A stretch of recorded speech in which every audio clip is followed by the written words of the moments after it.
Di Santa Maria di Gesù Crocifisso si ricordano soprattutto i fenomeni straordinari, lievitazioni, estasi, stimmate e tanti altri fenomeni, anche profezie, e si ricordano anche esperienze e episodi un po' forti della sua vita, come il fatto che è stata sgozzata perché ha rifiutato di sposarsi con un musulmano e infine, forse il fenomeno più inquietante e che pone tante domande, quello della possessione demoniaca permessa per un certo tempo dal Signore.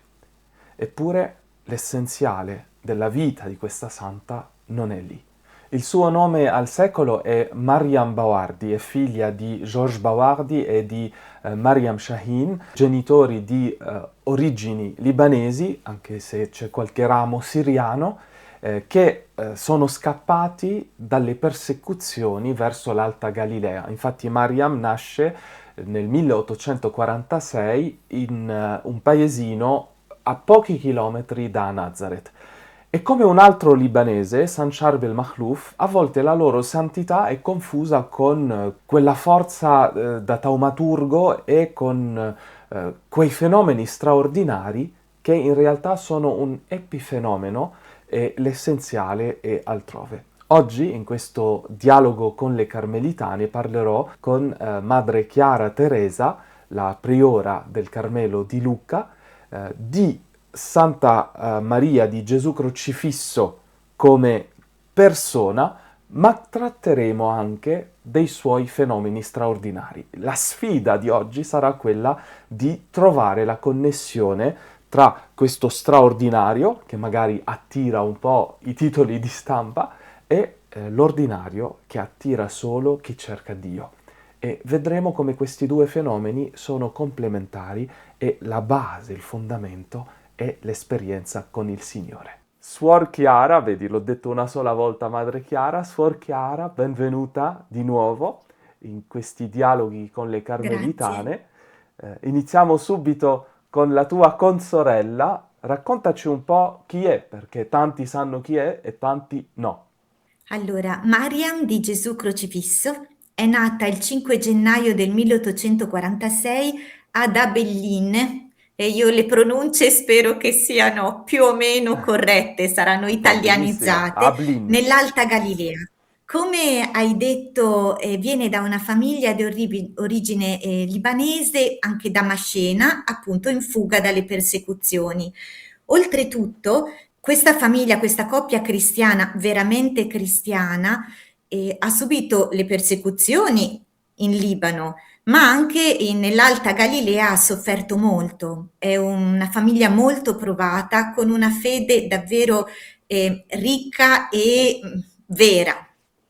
Quando loro si sono sposati, il papà viene accusato di omicidio. Non è naturalmente colpevole e viene incarcerato per lunghi mesi, sopporta questa prova con grandissima fede e abbandono. Questa è una delle grandi prove della famiglia di Mariam. Un'altra prova, dopo poi verrà scarcerato perché il colpevole viene trovato, un'altra prova sarà la perdita di 12 figli morti nella culla. E credo che per dei genitori sia una cosa terribile. Questo non li ha scoraggiati. La mamma di Mariam ha una ispirazione di andare a Betlemme a chiedere a Maria il dono di una figlia che avrebbero chiamato con il suo nome.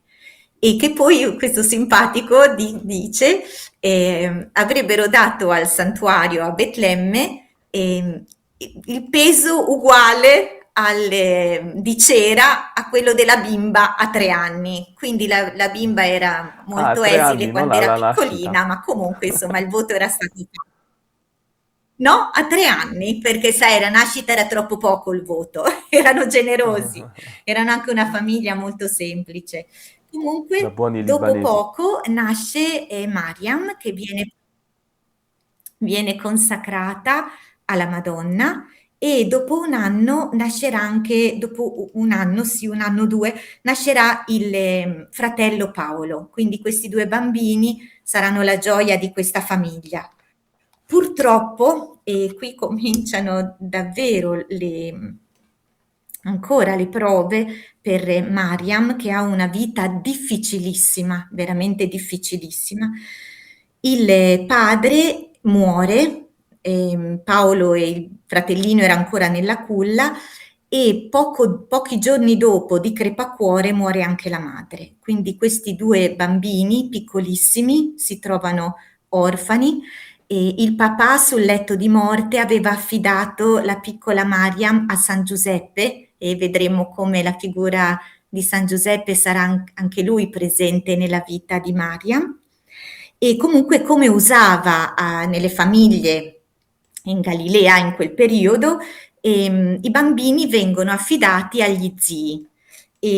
Mariam viene affidata a uno zio paterno e resta ad Abellin inizialmente, invece Paolo viene affidato a una zia materna e non si rivedranno mai più. Questa è una cosa per me incredibile, comunque è una delle tante. È molto amata dallo zio paterno, l'accolgono come una figlia. E poi si trasferiranno ad Alessandria, non si sanno i motivi. Comunque, negli anni dai 4 agli 8 anni, cosa si può dire, no, di questa bambina? Mm, Innanzitutto era una bimba molto riflessiva, il trauma della morte dei genitori si rivela nel fatto che lei pensava molto alla morte, aveva una fede già molto viva, molto incline alla devozione a Maria e c'è un fatto che lei poi ricorderà che è la sua, direi, chiamata, la prima. Lei amava molto gli uccellini, glieli avevano regalati. Secondo me è un San Francesco orientale, Mariam, un po' come Serafino di Sarov, queste figure molto belle anche di un grande amore agli animali, al creato. E comunque lei da bambina piccina vuol fare il bagno a questi uccellini e naturalmente li affoga, è ovvio, no? E lei rimane molto male. Sente una voce interiore che gli dice: tutto passa così, se vuoi darmi il tuo cuore io resterò sempre con te. Questa è un'esperienza sia della morte che tanti santi fanno. A me veniva in mente anche Teresa di Gesù Bambino, no? Quando l'agnellino e poi dopo quando vede ammuffire le cose, no? Cioè quello che gli dava gioia dopo andava via, no? Passava. E quindi c'è questo sguardo verso ciò che è eterno. Qui in modo particolare io resterò sempre con te, quindi a Gesù che non l'avrebbe abbandonata. Dopo tanti abbandoni, una parola forte per questa bambina. Un'altra cosa molto importante sono i sogni di questa bimba, che già sono un po' premonitori della sua missione poi nella Chiesa. E lei sogna una notte che regalano allo zio, sembra un particolare non importante, ma invece è simbolico, regalano allo zio un bellissimo pesce che però è avvelenato e poi che farà morire tutta la famiglia. La mattina dopo un venditore viene alla porta della casa e per vendere un bellissimo pesce e lo zio lo compra e naturalmente lo cucinano. Lei cerca di avvertire la famiglia di questo sogno e alla fine, con molte insistenze, ottiene che venga dato al cane un pezzo del pesce che muore. Questo pesce aveva inghiottito una vipera e quindi era avvelenato. Ma qual è la simbolica importante? È quella del serpente. E lei avrà diverse immagini anche dopo sul serpente, diciamo, ma il serpente antico. Lei sarà chiamata a vivere la stessa lotta di Gesù contro il maligno, contro il serpente antico, ma poi questo alla fine del video ne parleremo, però già nell'infanzia ci sono questi segni. Tra l'altro una vipera le si accosta e lei la tratta come un cagnolino, ecco questi segni particolari. Abbiamo detto lo zio si trasferisce ad Alessandria e lì riceve la prima comunione, la sua vita cristiana quindi diventa sempre più consapevole, più matura. Poi però a 13 anni, con l'adolescenza, con la pubertà, ehm, purtroppo gli vengono programmate delle nozze, cosa Mh. assolutamente normale a quel tempo, senza chiedere nessuna spiegazione, senza conoscere questo cugino lontano a cui era stata destinata. Praticamente le vengono spiegati i suoi doveri futuri di sposa e poi viene presentata e data alla famiglia, come era Mh. l'usanza di quel periodo. Lei naturalmente aveva già nel cuore di donarsi tutta a colui che non l'avrebbe più abbandonata e quindi si rifiuta, prima con le parole, ma poi nella notte di preghiera, vegliando prima del giorno, no, delle nozze, lei decide, con l'aiuto, no, dello Spirito Santo e con la parola di Gesù che gli dice, Mariam, di nuovo, io sono con te, segui l'ispirazione che ti darò, io ti aiuterò.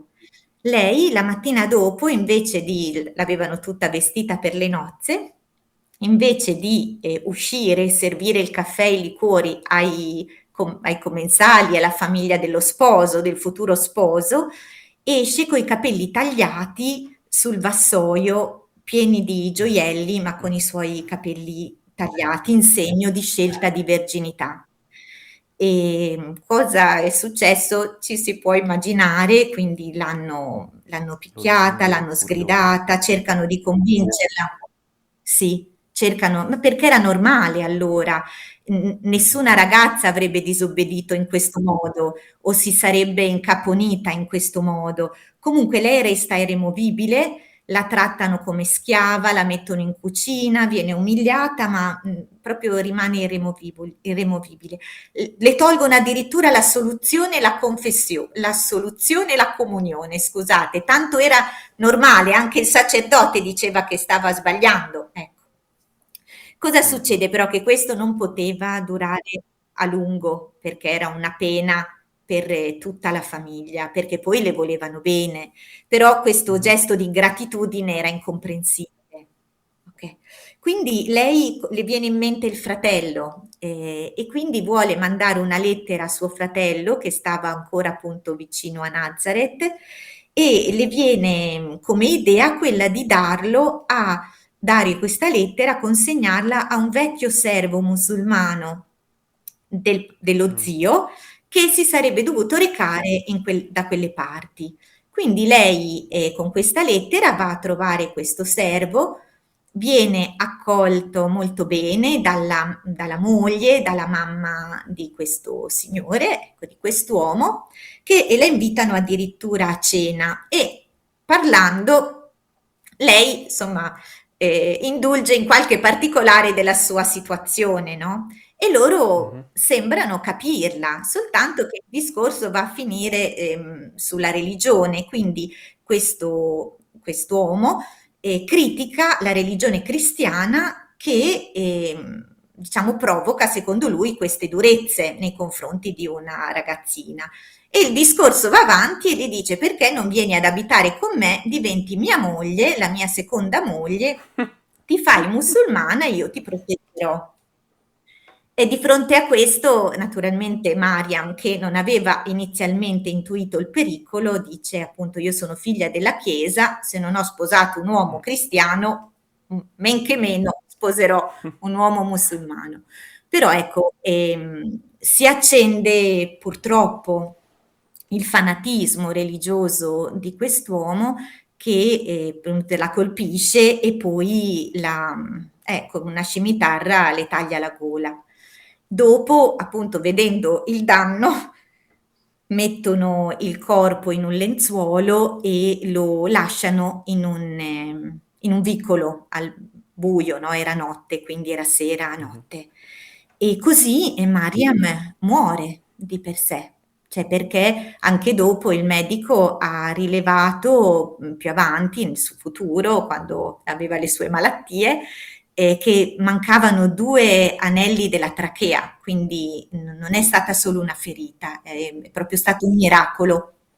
E Mhm. il miracolo, l'ultima cosa che racconto, e poi dopo così si parla di questa presenza anche di Maria. Il miracolo che è successo è questo: lei era abbandonata in un vicolo, si sente raccolta da una donna vestita da religiosa, lei dice, con un velo azzurro, che la porta in una grotta e per un mese la cura. E le dà da mangiare, lei dice, delle cose così buone che non ha mai più mangiato.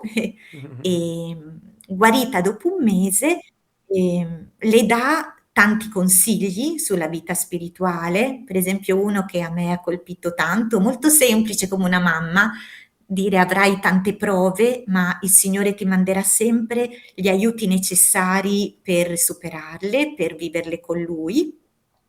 Gli racconta il suo futuro, mh, a larghe linee, però gli racconta quello che succederà nella sua vita e poi la porta guarita nella chiesa dei Francescani, sempre ad Alessandria, e lì sparisce.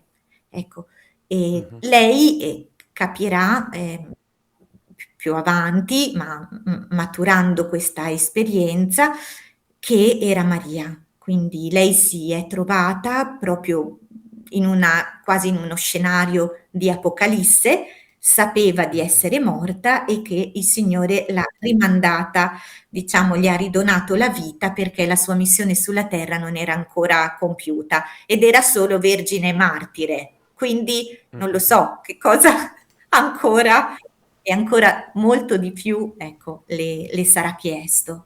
Cioè, questo che racconti è molto bello, si potrebbe dire è troppo bello per essere vero se qualcuno viene un po' dal nostro contesto pragmatista quasi, e ciò che non succede ogni giorno non può succedere. Sicuramente quello che vive Mariam di Gesù crocifisso è un'esperienza straordinaria. Tra l'altro, come già accennavi, ci sono anche testimonianze mediche su questa ferita, che non è un racconto, è una cosa che dei medici hanno attestato, eh, e su altri anche fenomeni che Mariam vive. Ma vorrei avere il tuo parere. Che senso ha e cosa può dire una vita come quella di Mariam a noi oggi? Perché l'esempio di una Teresina che ha pochi fenomeni straordinari parla a tantissimi, ma Mariam che vive queste cose cioè, alquanto strane, bizzarre, cioè una proposta di matrimonio che finisce nell'uccisione, purtroppo no, non è più una cosa strana, ma perché succede in tanti fatti di cronaca, però purtroppo tante di quelle persone non risuscitano dopo. Cosa può dirci Mariam? No, è giusto perché questa è una figura, io l'amo tanto ed è simpaticissima, però effettivamente pone tante domande, cioè è una vita che è straordinaria dall'inizio alla fine, quindi, ma straordinaria con dei doni che tantissimi altri santi non hanno avuto, proprio quasi unica nella storia della Chiesa.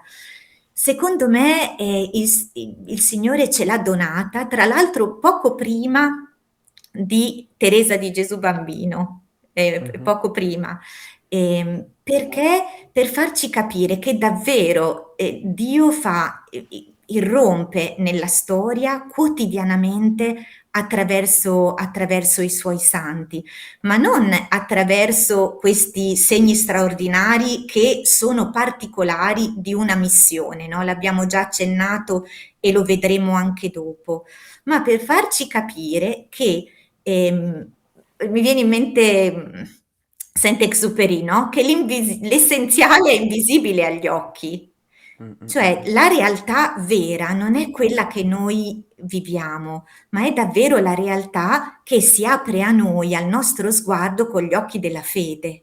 Per qualcuno questo velo sembra in qualche momento tolto, quindi Maria l'aiuta a guarire. Maria l'accompagna e poi vedremo, no? La rimette sulla strada, la affida a un padre, no? Non avendolo più. Ci sarà San Giuseppe che l'aiuta in tantissimi passaggi a entrare in convento. C'è l'angelo custode che a Gerusalemme con lei fanno il voto di verginità insieme sulla pietra del Santo Sepolcro. Cioè, questa realtà per lei era quotidiana, cioè il paradiso è quello davvero che lei sperimentava più da vicino. Ma anche per noi è così, cioè se noi apriamo gli occhi, un po' quello che dicevamo, no, della presenza di Dio, cioè se noi ci mettiamo alla presenza di Dio, questa presenza di Dio è più reale di noi stessi. Cioè, noi qui non siamo soli, chi sta ascoltando non è solo, ha il suo angelo custode accanto, a Maria che si prende cura, a San Giuseppe che probabilmente si sta occupando dei suoi affari, come facevano con Mariam. Quindi, a dire il vero, Mariam ci stimola non tanto a focalizzarci su questi doni, quanto sulla realtà noi viviamo in Dio, siamo già trasferiti nel regno del figlio diletto, cioè noi siamo già partecipi di questo dono. È quel già e non ancora che viviamo nella fede. Questo secondo me è il messaggio più bello di Mariam. Questo che dice è veramente bello e profondo, profondissimo, perché a volte, come lo dicevo nell'introduzione, si rischia di lasciarsi affascinare da questi fenomeni e addirittura a chiederli, cioè dire, Signore, perché io non ho gli stessi doni di questi santi? Quando sento persone dire questo, dico, vai a leggerti il contorno di questi doni, cosa ha comportato di croci, di corone di spine, eccetera, nel quotidiano e forse non ti andrebbe più. Tra l'altro, leggendo qualcosa su Mariam, lei stessa non voleva doni straordinari, cioè voleva vivere nell'ordinarietà. E mi ricorda in ciò Teresina che hai già accennato, a cui hai già accennato, che giustamente era fiera di non avere doni straordinari perché la piccola via passa proprio da questa ordinarietà. Dicevi prima en passant che Mariam viveva quotidianamente la compagnia della Santa Famiglia e degli angeli. Ce ne puoi dire qualcosa? Poi ti chiederò un po' sulla sua vita conventuale, perché ci siamo fermati sull'infanzia, i primi 19 anni. Sì, ora avevo accennato, Mariam praticamente questo francescano l'aiuta a ritrovare una famiglia dove si mette a servizio e per diversi anni, praticamente dai 13 fino ai 20 anni, lei passerà di famiglia in famiglia per lavorare, quindi una vita molto umile, molto nascosta, però viene guidata in vari momenti appunto dalla Santa Famiglia. In modo particolare, vabbè, lei riceve due guarigioni miracolose, ma vorrebbe andare a trovare il fratello da Alessandria e viene invece dirottata qua e là a Giaffa, poi dopo a Beirut e dopo finalmente riesce ad arrivare a Gerusalemme. A Gerusalemme fa la conoscenza di questo angelo che appunto la conduce al Santo Sepolcro e insieme, parlando della castità, faranno il voto di verginità. Quindi in questo momento è un angelo che aiuta Mariam a prendere consapevolezza di volere davvero voler essere tutta del Signore. Mhm. E San Giuseppe invece l'aiuterà maggiormente nella ricerca del convento. Ora faccio dei passaggi un pochino più veloci. Comunque, in una famiglia dove lavorava, le viene proposto di andare in Francia per aiutare in casa la figlia della signora presso cui lavorava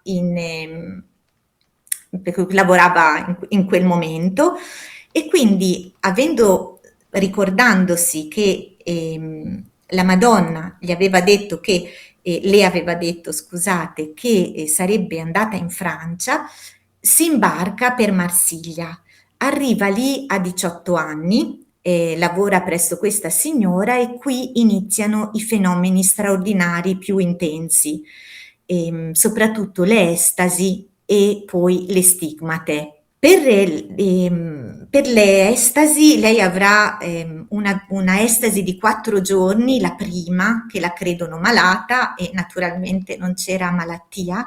Per le visioni è molto simpatico questo fatto che lei voleva andare a messa da sola, la signora presso cui lavorava aveva paura che le succedesse qualche cosa di male andando in giro una ragazza giovane e quindi non voleva farla andare a messa. Lei naturalmente ottiene poi il permesso e San Giuseppe l'accompagna. San Giuseppe è un bambino, sempre fanno la strada con lei quando andava alla messa nella chiesa orientale di Marsiglia e poi con l'aiuto appunto anche del sacerdote di questa chiesa, lei inizia a cercare una casa religiosa, una famiglia religiosa delle suore che l'accolgono perché desidera farsi suora.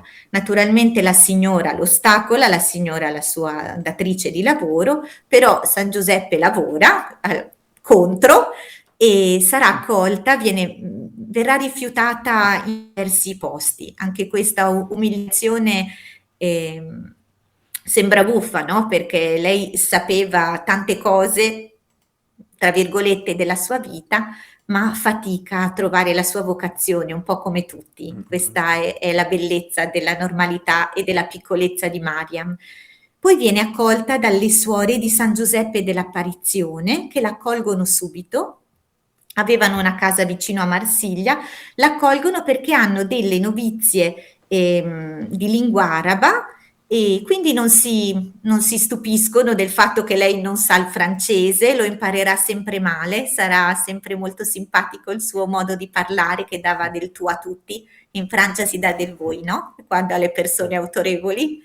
E quindi si faceva sorridere nella sua semplicità, viene accolta e lì sarà novizia per 2 anni e ritorniamo in cucina. Si vede che siamo sempre lì. Lei farà la cuoca, dato che sapeva fare da mangiare, aveva lavorato presso queste famiglie, farà cose semplicissime, sarà la piccola, tutti la chiameranno sempre la piccola. Tra l'altro era molto minuta e sembrava molto più piccola, sembrava una bambina di 12 anni. Lì inizia però ad avere estasi e soprattutto le stigmate. La congregazione naturalmente era imbarazzata, io immagino, no, se che cosa potrebbe succedere. Le chiedono, la sua maestra le chiede di non avere queste estasi davanti alle altre sorelle e che le stigmate possano scomparire. Però lei vive dalle mercoledì, giovedì, tutte le settimane quasi, poi il periodo di Pasqua, il mistero della passione. Queste stigmate erano prima visibili e poi scompaiono il sabato con grandi sofferenze. Cosa succede in questa congregazione? Ha una maestra che la capisce, la ritengono vera i suoi racconti, per la prima volta racconta la sua infanzia, vengono prese, dico questo perché vengono prese delle precauzioni, no? Si chiede notizia come è normale anche dove aveva lavorato e tutti dicono che dove è passata Mariam non solo c'era virtù ma c'era santità. Quindi l'aiutano, no, a vivere questi fenomeni straordinari, ma che cosa succede? No? Questo è bellissimo, quello che dicevi tu. Lei non si rende conto, non è consapevole. Lei vive solamente l'umiltà della vita quotidiana, vive un'obbedienza straordinaria. Infatti diranno dopo che lei è obbediente fino al miracolo.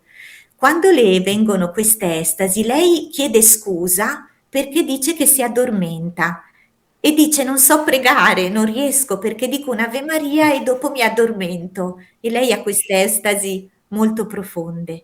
E per le stigmate, questo è diverso anche da altri santi, per le stigmate lei pensa di avere la lebbra. Quindi ne è solo umiliata, è preoccupata di non attaccarle alle sue sorelle, questo è molto delicato, ecco. Questo dice il cuore di questa piccola, che vive questa assimilazione a Gesù crocifisso non per lei, assolutamente, ma, per un dono alla Chiesa e al mondo, no, misterioso, per questa comunione, di sofferenze che il Signore ci chiede, ognuno nella sua misura, questa partecipazione, no, alla sua storia, no, al suo mistero pasquale. Mi sembra un punto Mh. importante da sottolineare, quello della natura ecclesiale dei carismi. Cioè, lo metto forse in questo termine che tecnicamente si userebbe così, ma per dire una cosa molto bella e molto semplice. Quando il Signore ti dà un grande dono, non te lo dà per il tuo beneficio personale o peggio prestigio personale, ma te lo dà perché fa di te una missione, fa di te un missionario. Ci puoi dire qualcosa su questo? Cioè sul carattere ecclesiale dei Ques carismi? allora, quando San Paolo diceva che di tutti i carismi il più grande è la carità, è l'amore, è proprio perché tutti questi doni, soprattutto questi straordinari, hanno come, "prova", tra virgolette, la carità, l'amore fraterno e in questo senso diventano e sono missionari. Spesso i contemplativi, anche Santa Teresa, la nostra Santa Madre Teresa d'Avila, no, dice che i contemplativi hanno più croci e delle missioni particolari per la Chiesa. Perché il Signore arricchisce queste anime di doni straordinari? Non per loro stessi, perché la loro forza è unicamente l'umiltà, il nascondimento, la carità, l'amore fraterno, la semplicità e quella familiarità così dolce e simpatica, no, che hanno tantissimi santi, no, almeno io vedo le sante carmelitane, a me piacciono molto, a parte per affinità, ecco, ma proprio per questa semplicità, sì, questa schiettezza, era così Mariam. Però questi doni servono agli altri per spesso avvalorare la loro missione, perché Mariam davvero avrà dei fenomeni particolarissimi, ne parleremo forse fra poco. Quindi quando lei passerà il Carmelo e avrà ancora le stigmate, naturalmente viene interpellata la Chiesa, come è giusto che Mhm. sia, e il vescovo crederà a questi fenomeni, chiederà però che ci sia riservatezza, ci sono sempre cioè, il fatto che ci sia una missione ha dei segni, no? Chiederà riservatezza, chiederà che vengano trascritte le sue estasi, la proteggerà molto, anche perché Mariam avrà il dono della profezia e farà profezie, oltretutto, per il Papa, per la Chiesa e anche per il Carmelo in modo particolare, per la fondazione di due Carmeli, ma questi doni appunto dicono, insieme a una vita santa e retta fino proprio all'estremo, la veridicità di quello che poi lei voleva e doveva proporre alla Chiesa, che sarà appunto la lotta spirituale fino alla drammaticità, no? Anche contro il male, contro il maligno direttamente, e d'altra parte l'annuncio pasquale della venuta del Paraclito, no? Che consola, Mhm. che dà gioia, che sostiene, che la guida. Quindi lei è testimone davvero della gioia dello Spirito Santo. Sembrano due cose in contrapposizione. Quindi tutti i suoi doni che vive eh, sono a fondamento, diciamo, di questa missione ecclesiale, secondo me, che è il mistero pasquale. Un fenomeno alquanto bizzarro e raro. Non è unico perché è successo con altri santi nella storia della Chiesa, ma è comunque raro, quella della possessione diabolica.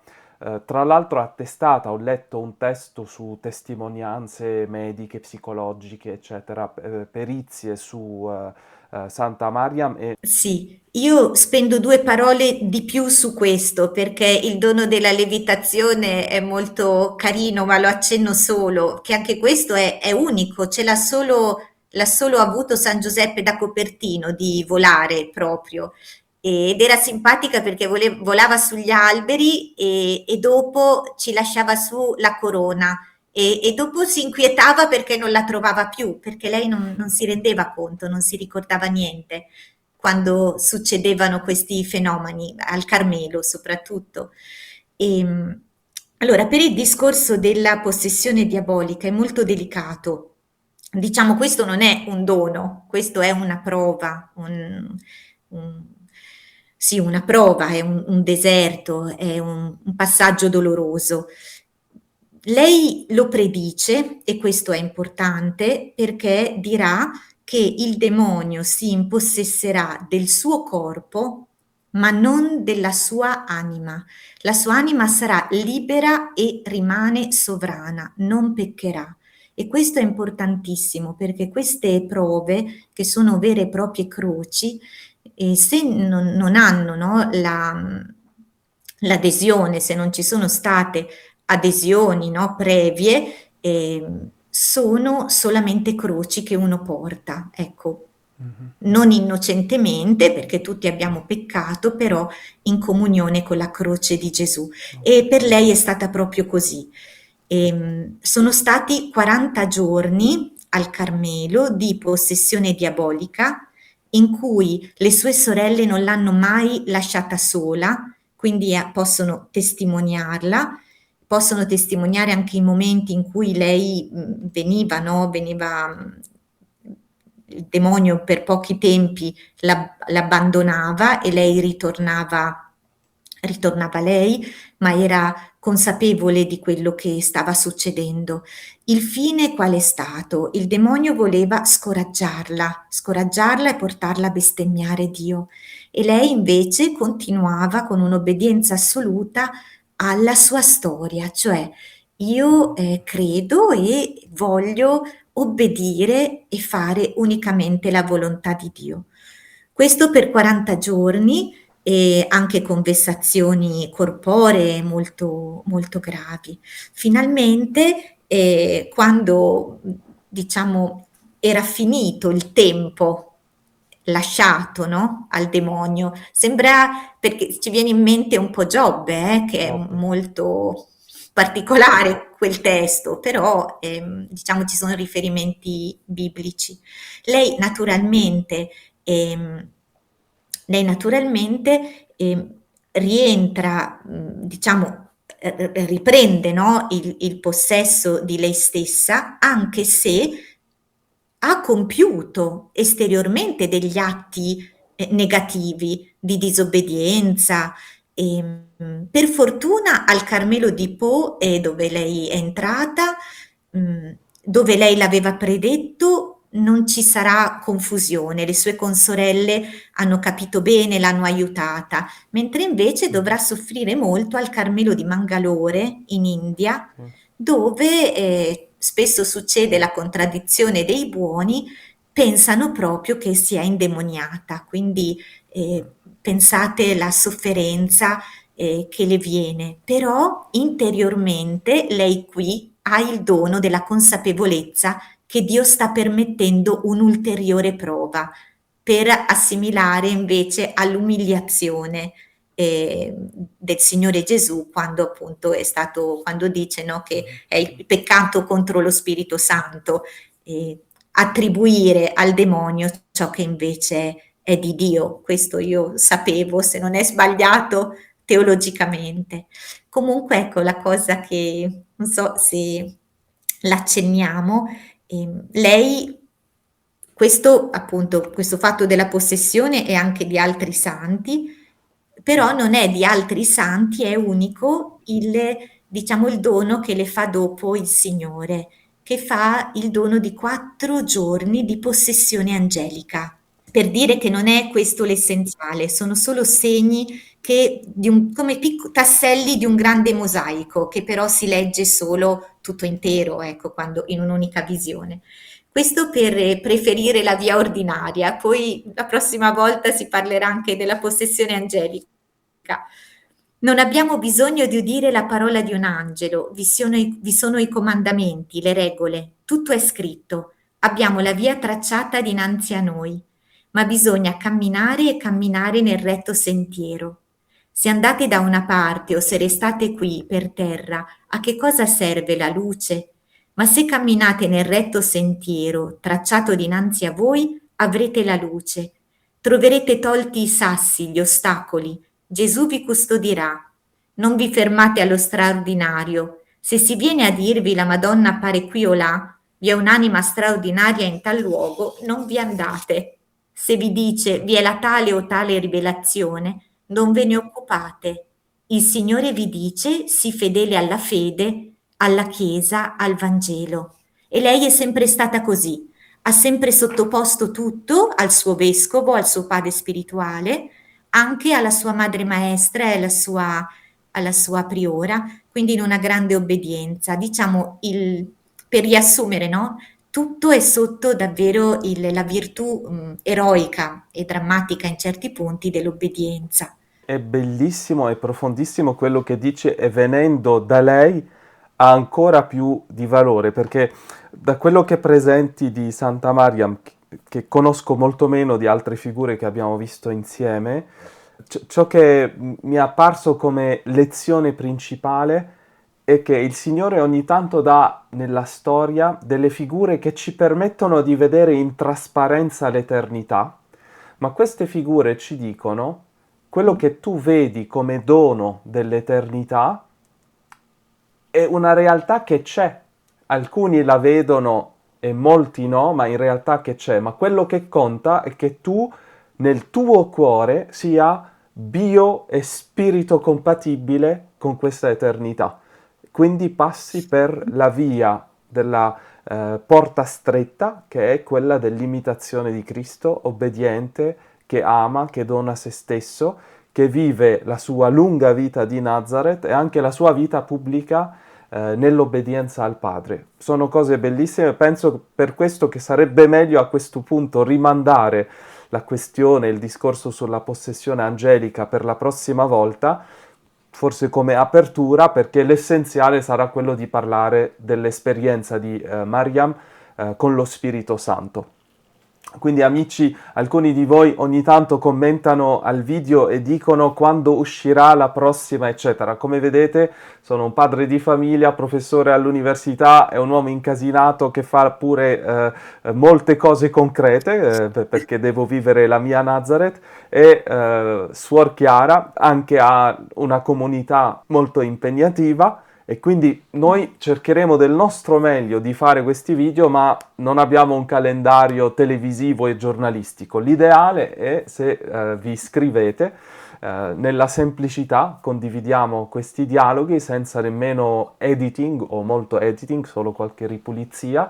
Quindi proprio nello spirito del Carmelo, nello spirito di Nazareth, abbiamo pregato all'inizio per affidare questo momento a Mariam e lo chiudiamo affidando alla sua intercessione di piccola sorella in Gesù la ricezione di questo messaggio e del cuore di questo messaggio, che è lo straordinario e nell'ordinario del nostro quotidiano. Grazie e a presto.